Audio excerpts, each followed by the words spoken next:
You are not just tired of waiting. Somewhere underneath that tiredness, you are grieving a version of love you keep almost reaching and never actually getting.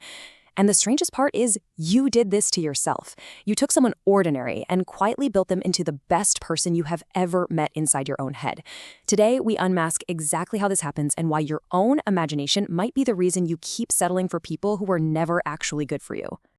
That grief of an unmet love, it's heavy, isn't it? Because honestly, it feels like a total failure of reality. We try so hard to force a real-life relationship to perfectly match the potential we see in our heads. We end up clinging to a version of them that we keep almost reaching, but never quite grasping. Let's look at phase 1, rationalizing the red flags. Okay, let's dive into this. When you're genuinely attracted to someone's actual character, it produces concrete evidence. You can easily say things like, I really like that they kept their word about something small, or I love how they treated that person who had less power than them. But when you're just settling for potential, your mind starts spinning. You reach for these vague impressions. You say things like, oh, it's just a vibe, or we have this connection I can't quite explain.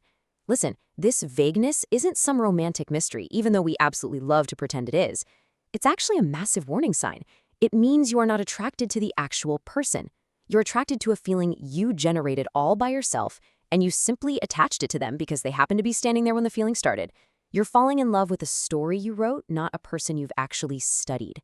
And that mental spinning, it feeds perfectly into confirmation bias. That's when you automatically resolve any inconsistencies in someone's favor without a single shred of real evidence. Think about it. They didn't text you back for 2 days?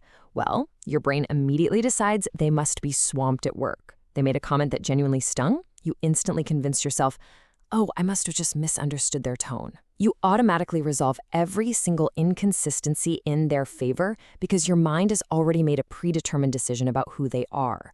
Now, it's just working backward to protect that fantasy rather than working forward based on what you're actually observing right in front of you.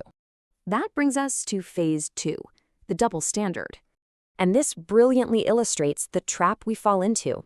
If a good friend offered you incredibly inconsistent communication, or if a coworker was casually dismissive of you, you'd have zero tolerance for it, right? You'd set a clear boundary immediately.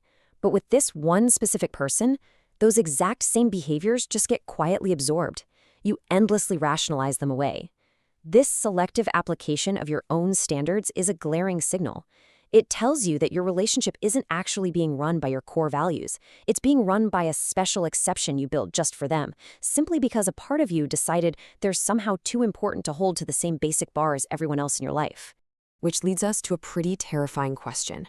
What if getting real clarity destroys the version of them you built? You know the drill. You avoid asking the direct questions that would clarify where things actually stand. You bite your tongue instead of bringing up the behavior that really hurt you. And you tell yourself that you're just being patient. But let me be absolutely clear. That is not patience. That is a very specific kind of avoidance born out of fear.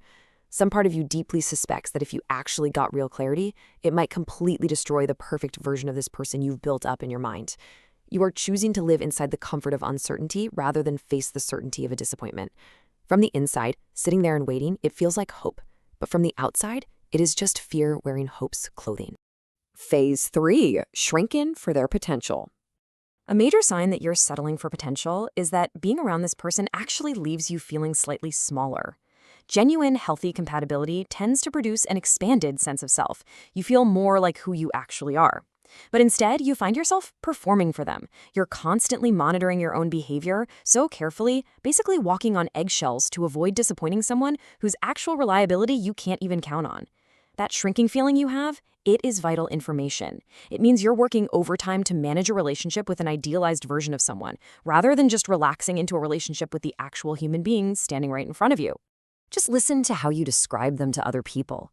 Are you talking about the reality of who they actually are today? Or are you constantly pointing to their potential?